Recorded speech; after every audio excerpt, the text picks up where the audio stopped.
साथियों नमस्कार। जय श्री राम, जय श्री कृष्ण। आज से हम अष्टावक्र गीता का तीसरा प्रकरण शुरू कर रहे हैं। आत्मज्ञान के बाद आसक्ति का त्याग हो जाता है।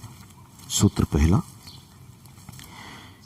अष्टावक्र जी राजा जनक की परीक्षा लेने हेतु पूछते हैं कि इन्हें वास्तव में आत्मज्ञान हुआ है या आत्मज्ञान की भ्रांति हुई है। ये प्रश्न करते हैं, आत्मा को तत्व एक और अविनाशी जानकर भी तुम आत्मज्ञानी धीर को धन कमाने में आसक्ति क्यों है? राजा जनक गुरु का उपदेश सुनकर जाग गए, भ्रांति मिट गई, वे सत्य को उपलब्ध हो गए। उनका अहंकार जाता रहा, कर्तापन जाता रहा, व्यष्टि में समिष्ट हो गए। उनका अहंकार जाता रहा, कर्तापन जाता रहा, व्यष्टि में समिष्ट हो गए, नया रूपांतरण हो गया। उन्होंने कहा, यह सब स्वभाव से हो रहा है। जब तक मनुष्य कर्ता भोक्ता तब तक संघर्ष है, तनाव है। जब यह समझ लिया कि कर्तापन अहंकार के कारण है, सब कुछ स्वभाव से हो रहा है, तो उसने आध्यात्म का रस चख लिया, वह मुक्त हो गया। तुमसे संसार का अस्तित्व नहीं है, बल्कि तुम्हारा अस्तित्व संसार से है। इस धारणा से समर्पण होता है, विनम्रता आती है, तभी सत परमात्मा का स्वाद आता है। जनक को अभिव्यक्ति के बाद अष्टावक्र उनकी परीक्षा लेने हेतु कई प्रश्न करते हैं कि इसे वास्तव में आत्मज्ञान हुआ है या बौद्धिक भ्रांति हुई है। अष्टावक्र सामान्य शिक्षक नहीं है, वे गुरु हैं। शिक्षक बौद्धिक ज्ञान मात्र देता है, किंतु गुरु अनुभव देता है, रूपांतरण करता है, मुक्त कर देता है। बौद्धिक ज्ञान से ज्ञानी होने का भ्रम पैदा हो सकता है। शास्त्रों के अध्ययन एवं उपदेश से जानकारी होती है, पहुंचना नहीं हो सकता। आत्म ज्ञान आत्म जागृति से ही होता है। अष्टावक्र उनकी परीक्षा लेने हेतु प्रश्न करते हैं कि तूने आत्मा को एक और अविनाशी जान लिया, फिर तेरी धन कमाने में क्यों आसक्ति है? राजा जनक ने भौतिक पदार्थों का त्याग नहीं किया, कपड़े नहीं बदले, सन्यासी नहीं हुए, नग्न नहीं हो गए, महल छोड़कर जंगल नहीं गए, राज्य भी नहीं छोड़ा। सब जैसा था वैसा ही चल रहा था। इसलिए अष्टावक्र पूछते हैं कि आत्मज्ञानी होकर भी तेरी क्या अभी भी धन कमाने में आसक्ति है? क्या अभी भी परिग्रह में तेरी आस्था है? क्या अभी भी तुझे पद प्रतिष्ठा मान सम्मान में आसक्ति है? क्या अभी भी सिंहासन में तेरी रुचि है? धन पद प्रतिष्ठा सम्मान आदि की दौड़ तो अज्ञानी की दौड़ है। जिसको हीरा नहीं मिला वही कंकड़ पत्थर इकट्ठे करता है। जो स्वयं प्रतिष्ठित नहीं है वही दूसरों में प्रतिष्ठा पाना चाहता है, दूसरों से प्रतिष्ठा पाना चाहता है। जो भीतर से भिखमंगा है वही बाह्य वस्तुओं का संग्रह करता है। जिसे स्वयं में सुख नहीं मिला वही बाह्य वस्तुओं में सुख ढूंढता है। आत्मज्ञान तथा वासना साथ साथ नहीं रह सकती। प्रकाश आने पर अंधेरा नहीं रह सकता। आत्मज्ञानी के लिए सारी भौतिक संपदाएं होना बुरा नहीं है, न पाप है। धन कमाना भी बुरा नहीं है, पत्नी बाल बच्चे घर गृहस्थी होना भी बुरा नहीं है, किंतु इनके प्रति आसक्ति बुरी है। जो है उसे छोड़ना भी आसक्ति है। बिना आसक्ति के भी सब कुछ रखा जा सकता है, भोगा जा सकता है, एवं कुछ नहीं होने पर भी आसक्ति हो सकती है। अतः ज्ञान और अज्ञान का संबंध भौतिक पदार्थों के त्याग और संग्रह से नहीं, बल्कि आसक्ति और अनासक्ति से है। अष्टावक्र इस प्रश्न द्वारा जनक से यही जानना चाहते हैं कि विषयों में इसकी आसक्ति है या नहीं। धन की वासनाओं में वृद्धि करता है तथा वासनाओं के बढ़ जाने पर अन्यायपूर्वक भी यह अधिक धन प्राप्त करने की इच्छा करने लगता है। धन के कारण ही लोभ मोह राग द्वेष ईर्ष्या घृणा छीना झपटी परिग्रह उसकी सुरक्षा दुश्मनी हत्याएं आदि अनेक पाप कर्म करने पड़ते हैं। इसलिए धन को सब पापों का मूल कहा गया है। अष्टावक्र इसी कारण प्रथम प्रश्न में ही धन के प्रति आसक्ति की बात पूछते हैं। यदि धन के प्रति आसक्ति नहीं है तो वह अनेकों पापों से अपने आप ही छूट जाता है, फिर इनका त्याग नहीं करना पड़ता एवं धन में आसक्ति रहते इन सब बुराइयों से बचा ही नहीं जा सकता। न्यायपूर्वक धन कमाना एवं उसे भोगना स्वधर्म है, पाप नहीं है। धर्म के कहीं विरुद्ध नहीं है। सब कुछ छोड़कर लंगोटी लगाकर जंगल में भागने वाला ही धार्मिक है एवं गृहस्थी सभी पापी हैं। ऐसी मान्यता मूढ़ लोगों के सिवाय और किसी की भी नहीं हो सकती। सूत्र 2। आश्चर्य की आत्मा के अज्ञान से विषय का भ्रम होने पर वैसी ही प्रीति होती है जैसी सीपी के अज्ञान से चांदी की भ्रांति में लोभ पैदा होता है। इस सूत्र में अष्टावक्र आसक्ति का कारण बताते हुए जनक से फिर प्रश्न करते हैं कि जिस प्रकार सीपी के अज्ञान से उसमें चांदी की भ्रांति होती है एवं इसी चांदी की भ्रांति से लोभ पैदा होता है, जब स्पष्ट देख लिया कि यह चांदी नहीं है, सीपी है, तो फिर लोभ नष्ट हो जाना चाहिए। लोभ का कारण यह भ्रांति ही थी कि यह चांदी है। इसी प्रकार आत्मा के अज्ञान से ही विषयों का भ्रम हो गया था एवं उनमें राग पैदा हो गया था, आसक्ति हो गई थी। विषयों में ही सुख है, किंतु अब तो आत्मज्ञान होने से यह भ्रम छूट जाना चाहिए था। आश्चर्य है कि आत्मज्ञान के बाद भी तू इन विषयों को नहीं छोड़ रहा है एवं इनसे प्रीति बनी हुई है, यह क्यों? सूत्र 3। अनुवाद। जहाँ यह विश्व आत्मा में समुद्र में तरंग के समान स्फुरित होता है, वही मैं हूँ। ऐसा जानकर क्यों तू दीन की तरह दौड़ता है? अष्टावक्र फिर कहते हैं कि जो स्वयं आनंदित नहीं है वही दूसरों में आनंद ढूंढता फिरता है। जो स्वयं सुखी नहीं है वही विषयों में सुख खोजता है। जो स्वयं तृप्त नहीं है वही दीनहीन भिखारी की तरह दूसरों में तृप्ति प्राप्त करना चाहता है, किंतु दूसरे कभी सुख आनंद नहीं दे सकते। विषयों से क्षणिक सुख मिल सकता है, किंतु शाश्वत आनंद नहीं मिल सकता। इन क्षणिक सुखों की प्राप्ति के लिए मनुष्य चोरी, हत्याएं, बेईमानी, झूठ, कपट, शोषण, रिश्वतखोरी, धोखा, फरेब सब करता है। हजारों को कष्ट पहुंचाता है, गला घोंटता है, भ्रष्ट लोगों की चाटुकारिता करता है, अपने को दीनहीन समझकर दूसरों को अन्नदाता, गरीब नवाज, मालिक कहता है। यह सब किस लिए? इसलिए कि वह यह समझता है कि ये मुझे सुख देंगे। इसका कारण यह है कि उसके पास अतुल संपत्ति परमानंद का जो खजाना है उसका उसे ज्ञान नहीं है, इसलिए वह दीनहीन होकर सदा दूसरों से याचना करता है। अष्टावक्र इसी तथ्य को प्रकट करते हुए जनक से प्रश्न करते हैं कि यह विश्व उस अथाह समुद्र रूपी आत्मा में तरंगों के समान क्षुद्र है, जिनका कोई अस्तित्व नहीं है, न ये नित्य है। तू आत्मा रूपी अथाह समुद्र है, ऐसा तूने जान लिया। फिर महान को छोड़कर तू दीन की तरह इन क्षुद्र तरंगों रूपी वासनाओं के पीछे दौड़ता है। हीरा मिलने पर भी कंकड़ पत्थरों की आकांक्षा रखता है। ऐसा क्यों? अष्टावक्र यह जानना चाहते हैं कि यह इन क्षुद्र वासनाओं से मुक्त हुआ या नहीं। सूत्र 4। आत्मा को शुद्ध चैतन्य व अति सुंदर सुनकर भी कोई कैसे इंद्रिय के विषय में अत्यंत आसक्त होकर मलिनता को प्राप्त होता है? अष्टावक्र को भी आश्चर्य हुआ कि इसे सुनने मात्र से आत्मज्ञान कैसे हो गया।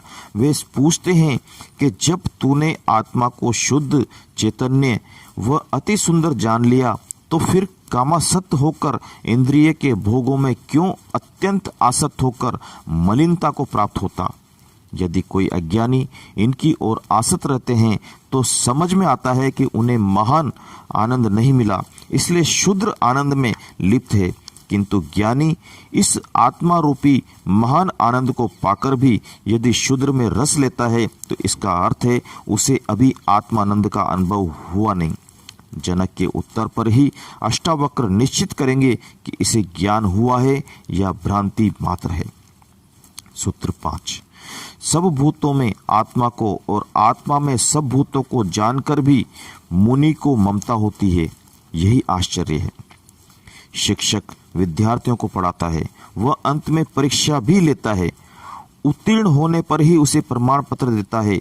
इसी प्रकार सच्चा गुरु शिष्य की समीक्षा भी करता है, कसौटी पर कसता भी है कि स्वर्ण शुद्ध हुआ या नहीं, या अभी भी उसमें मिलावट है। बिना कसौटी पर कसे ज्ञात ही नहीं होता है कि खरा क्या है और खोटा क्या है। पुस्तकीय ज्ञान के आधार पर कोई भी अपने को ज्ञानी घोषित कर दे तो अज्ञानी उसे भले ही मान ले, किंतु ज्ञानी गुरु उसे ज्ञानी नहीं मान सकता। इसलिए अष्टावक्र ने अभी जनक के ज्ञान को मान्यता दी ही नहीं है। वे कसौटी पर कस रहे हैं और पूछते हैं कि तूने सब भूतों में आत्मा को एवं आत्मा में सब भूतों को जान लिया है। इस प्रकार संसार व आत्मा में अभेद संबंध जानकर भी तुझे ममता है, यही आश्चर्य है। सूत्र 6। परम अद्वैत में स्थित हुआ और मोक्ष के लिए भी उदित हुआ पुरुष काम के वश होकर क्रीड़ा के अभ्यास से व्याकुल होता है, यही आश्चर्य है। आत्मज्ञान के बिना मुक्ति नहीं होगी। आत्मज्ञान से सृष्टि एवं आत्मा का भेद मिट जाता है, किंतु यह मुक्ति की स्थिति नहीं है। इसे सविकल्प समाधि कहते हैं। इसमें विकल्प बना रहता है। सभी संस्कार मन, बुद्धि, चित्त आदि बीज रूप में विद्यमान रहते हैं, किंतु इसके बाद ज्ञानी निर्विकल्प समाधि में प्रवेश करता है तो ये बीज भी नष्ट हो जाता है, जिससे सृष्टि में पुनः आने की संभावना ही मिट जाती है। यही मुक्तावस्था है। इसी को निर्वाण या मोक्ष कहा गया है। अष्टावक्र इसीलिए जनक से पूछते हैं कि तू परम अद्वैत में तो स्थित हो गया और मोक्ष के लिए उद्यत है, अर्थात पूर्ण रूपेण तैयार है। इसका अर्थ ही है आत्मज्ञान हो चुका है, मुक्ति अभी शेष है। यह सविकल्प समाधि की स्थिति है। ऐसी स्थिति में पहुंचकर भी तू काम क्रीड़ा के अभ्यास से व्याकुल है, यही आश्चर्य है। अष्टावक्र ये जानना चाहते हैं कि तेरी काम के प्रति व्याकुलता नष्ट हुई या नहीं। यदि काम क्रीड़ा की व्याकुलता शेष है तो इसका अर्थ है आत्मज्ञान अभी हुआ ही नहीं, भ्रांति ही है। सूत्र 7। काम को अद्भुत ज्ञान का शत्रु जानकर भी कोई अति दुर्लभ और अंतकाल को प्राप्त हुआ पुरुष काम भोग की इच्छा करता है, यही आश्चर्य है। वासनाएं अनेक प्रकार की होती है, किंतु उनमें काम वासना मनुष्य में सबसे तीव्र है। अन्य वासनाओं को तो छोड़ा भी जा सकता है, किंतु इसे सामान्यतः छोड़ना अति कठिन है। अनेक ऋषि, मुनि, साधु, सन्यासी, योगी, भक्त, तपस्वी, साधक, ध्यानी कोई भी इससे मुक्त नहीं है। यह देवताओं तक का पीछा नहीं छोड़ती है। यह काम एक शक्तिशाली ऊर्जा है। इसे दबाया या नष्ट नहीं किया जा सकता। इसका रूपांतरण किया जा सकता है, इसका उन्नयन किया जा सकता है, इसे परिष्कृत रूप में विकसित किया जा सकता है। यह संपूर्ण सृष्टि काम से ही उत्पन्न हुई है। यह शक्ति ईश्वर प्रदत्त है, अतः है नहीं है, किंतु इसका उपयोग वासना रूप में करना है। अष्टावक्र इन 3 सूत्रों में काम में आसक्ति के प्रति जनक को सचेत करते हैं। इस सूत्र में वे कहते हैं कि अत्यंत दुर्लभ एवं मृत्यु समय के निकट पहुंचा हुआ व्यक्ति कभी काम भोग की इच्छा नहीं करता, किंतु ऐसा व्यक्ति भी यदि इसकी इच्छा करता है तो आश्चर्यजनक ही है। इसी प्रकार यह काम उस व्यक्ति का महान शत्रु है जिसमें नया नया ज्ञान उद्भूत हुआ है, क्योंकि जन्मों जन्मों से जिस काम वासना का भोग के रूप में उपयोग किया है वह एक क्षण में आत्मसात होते ही छूट कैसे सकती है। आत्मज्ञान तो एक क्षण में हो जाता है, किंतु चित्त की वृत्तियों को छोड़ने में थोड़ा समय लगता है। जब यह पूर्ण रूप से छूट जाती है तब होती है मुक्ति। जिस प्रकार प्रकाश और अंधकार एक साथ नहीं रह सकते, या तो प्रकाश ही होगा या अंधकार ही, इसी प्रकार ज्ञान और संसार, ज्ञान और काम, ज्ञान और वासना एक साथ नहीं रह सकते। यदि ज्ञान हो गया तो संसार, काम, वासना नहीं रहेगी। यदि ये हैं तो इसका अर्थ है ज्ञान हुआ ही नहीं, ज्ञान का भ्रम ही हुआ है। इसलिए ज्ञानी कहता है संसार माया है, मिथ्या है, भ्रम है, किंतु अज्ञानी को यह ज्ञान ईश्वर, परमात्मा, आत्मा, ब्रह्म आदि स्वप्नवत, कल्पनावत, मायावत व भ्रम मालूम होते हैं। आत्मज्ञान की इसी कसौटी पर अष्टावक्र जनक को कसते हुए पूछते हैं कि तुझे आत्मज्ञान हो गया ऐसा ज्ञात होता है, किंतु इस ज्ञान की स्थिति में तूने जान लिया कि यह काम अद्भुत ज्ञान का शत्रु है। काम का प्रभाव तुझ पर जन्मों जन्मों से है, ज्ञान नया हुआ है, इसलिए यह काम तुझे कभी भी अपनी ओर खींच सकता है। यह जानकर भी तू काम भोग की इच्छा करता है, यही आश्चर्य है। अष्टावक्र यह जानना चाहते हैं कि यदि जनक काम भोग की इच्छा करता है तो उसे ज्ञान हुआ कि नहीं है, भ्रांति मात्र है। सूत्र 8। जो इहलोक और परलोक के भोग से विरक्त है और जो नित्य और अनित्य का विवेक रखता है और मोक्ष को चाहने वाला है, वह भी मोक्ष से भय करता है, यही आश्चर्य है। संसारी द्वंद्व में जीता है। अच्छा बुरा, लाभ हानि, सुख दुख, प्रेम घृणा, जय पराजय, संघर्ष शांति आदि द्वंद्व ही जीवन है। नैतिक व्यक्ति इनमें भेद करता है। अच्छे को पुण्य व बुरे को पाप कहता है। दुनिया में रहकर वह अपने विभिन्न कर्मों द्वारा इस पाप पुण्य की संपत्ति अर्जित करता है। मृत्यु पर कर्म तो छूट जाते हैं, किंतु यह पाप पुण्य की अर्जित संपत्ति अपने साथ लेकर जाता है। इसका पूरा लेखा जोखा बैलेंस शीट लेकर जाता है। यदि पुण्य का बैलेंस अधिक है तो वह स्वर्ग जाता है, पाप का बैलेंस अधिक होने पर नरक जाता है। जब वहां पर इन्हें भोग लेता है तो बैलेंस समाप्त होने पर वह पुनः संसार में लौटता है।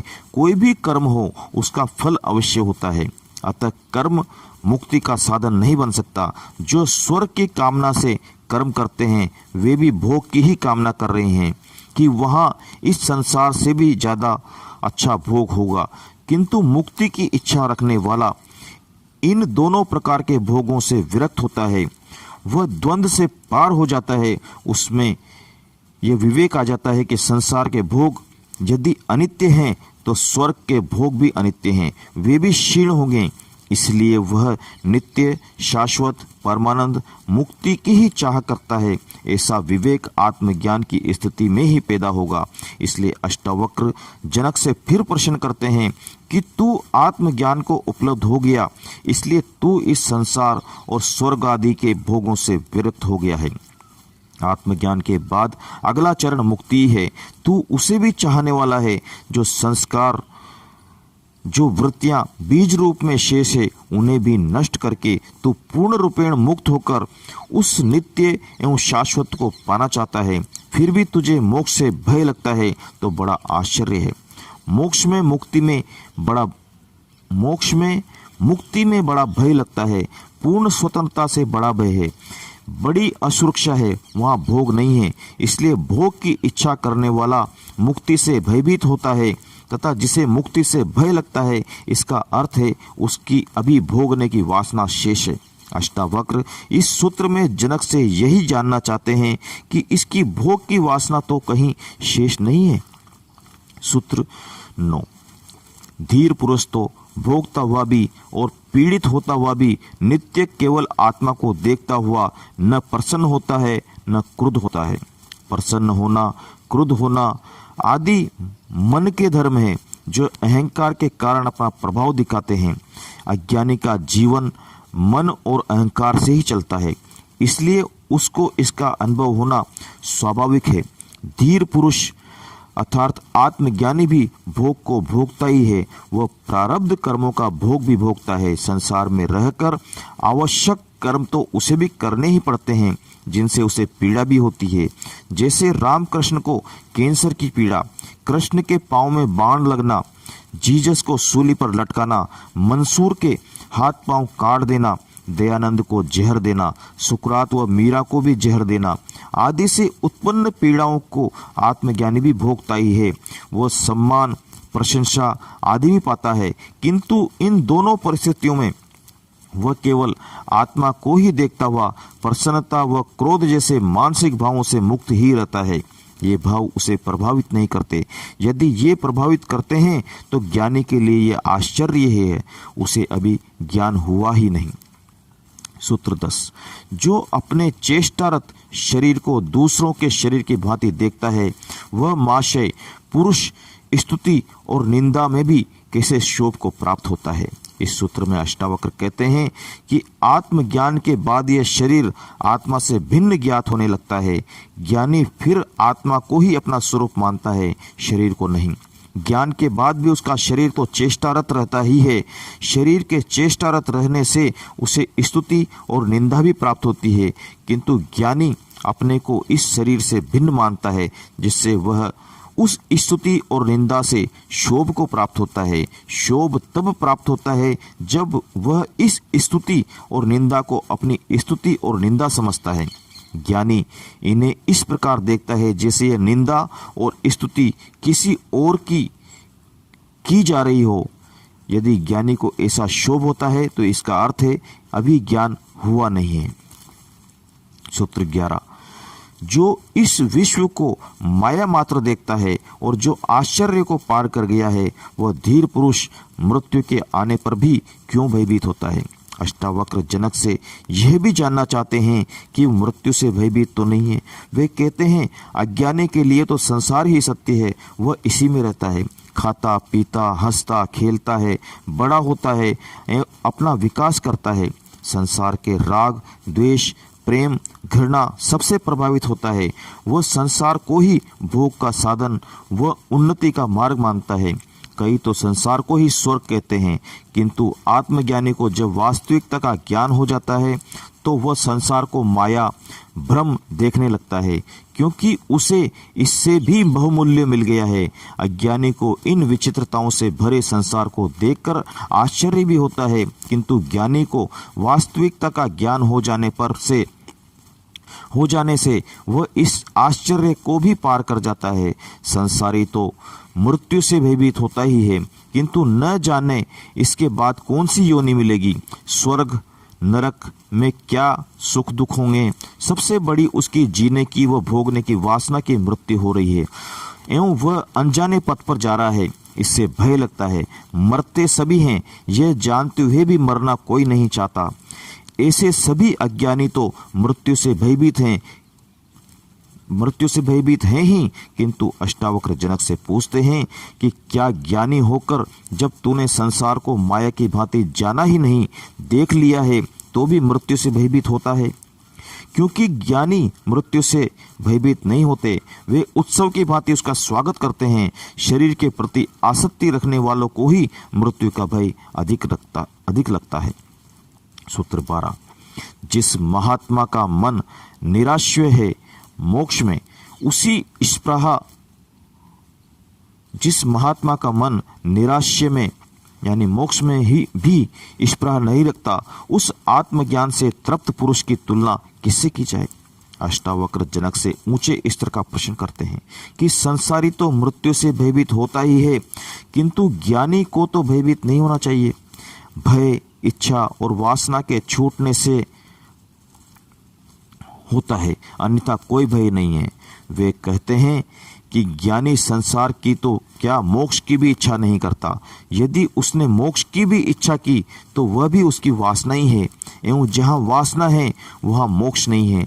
जो बिना किसी प्रकार की इच्छा करते हुए अपने आत्मज्ञान से तृप्त है, केवल आत्मानंद का ही अनुभव कर रहा है, वह मुक्ति है, मुक्त से भी बढ़कर है। ऐसी इच्छा की तुलना किसी से भी नहीं हो सकती। अष्टावक्र जनक से यह जानना चाहते हैं कि इसकी मोक्ष में स्पृहा यानी इच्छा तो नहीं है। सूत्र 13, जो जानता है कि यह दृश्य स्वभाव से ही कुछ नहीं है, वह धीर बुद्धि कैसे देख सकता है कि यह ग्रहण करने योग्य है और यह त्यागने योग्य है। अज्ञानी को आत्मा का ज्ञान नहीं होने से वह संसार को ही सब कुछ देखता है, किंतु जिसे आत्मा का ज्ञान हो गया है, उस ज्ञानी वह आत्मा की ही संपूर्ण सत्ता ज्ञात होने लगती है। वह संसार को अनित्य मायाजाल भ्रम समझने लगता है। उसे आत्मा ही नित्य एवं सत्य प्रतीत होती है। वह इस अनित्य जगत से क्या प्राप्त करने की इच्छा रखता है। जिसे महान मिल गया, विराट मिल गया, वह शूद्र की क्यों अपेक्षा करेगा। आत्मज्ञानी को यह सब दृश्य जगत स्वभाव से ही कुछ नहीं है, वह सब कुछ आत्मा ही है, ऐसा ज्ञान हो जाता है। ऐसा ज्ञानी इस संसार में न कुछ त्यागने योग्य समझता है, न ग्रहण करने योग्य। त्याग और ग्रहण दोनों ही अहंकार के ही रूप हैं। अहंकार वश ही संसारी सब कुछ अपने लिए पाना चाहता है, एवं उसका त्याग भी अहंकार ही है। वह छोड़ता भी है तो पुनः स्वर्ग में मिलेगा, इस आश्वासन पर छोड़ता है। पाखंडी अहंकारी सब कुछ छोड़कर नग्न हो सकता है, किंतु ऐसा भी यदि अहंकार के कारण ही किया गया है तो त्याग नहीं है, मूढ़ता मात्र है। छोड़ना पाने की कोई शर्त नहीं है। जहाँ भी मैं मौजूद है, कर्ता मौजूद है, वह अहंकार ही है। ज्ञानी त्याग नहीं करता, उससे त्याग घटता है, त्याग होता है, किया नहीं जाता।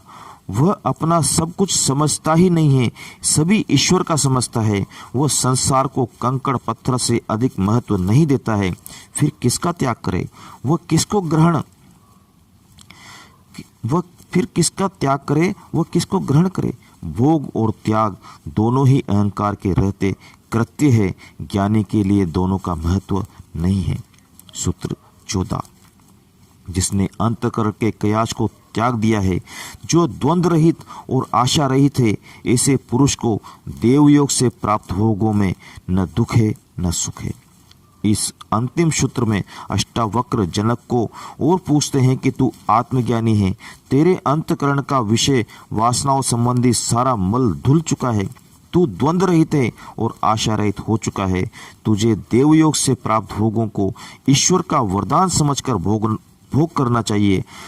तुझे इनमें सुख दुख नहीं होना चाहिए, अर्थात जो भी अच्छा बुरा होता है उसे देवयोग समझकर भोग लेना चाहिए। यदि ऐसी प्रतिक्रिया होती है तो इसका अर्थ है अभी मन जीवित है, आत्मज्ञान हुआ नहीं है। ज्ञानी वही है जो स्वविवेक से जीता है। क्या अच्छा है, क्या बुरा है, क्या ग्रहण है, क्या त्याग है, इसका निर्णय स्वविवेक से ही करता है। वह सांसारिक नियमों, रूढ़ियों, मर्यादाओं से प्रभावित नहीं होता। अष्टावक्र इन 14 सूत्रों के द्वारा जनक के आत्मज्ञान की परीक्षा कर रहे हैं। इति अष्टावक्र गीताय तृतीय प्रकरण समाप्त। यहाँ पर तीसरा प्रकरण समाप्त हो गया है। कल से हम चौथा प्रकरण शुरू करेंगे। आज इतना ही। धन्यवाद। आपका दोस्त गिरिराज मेवाड़ा।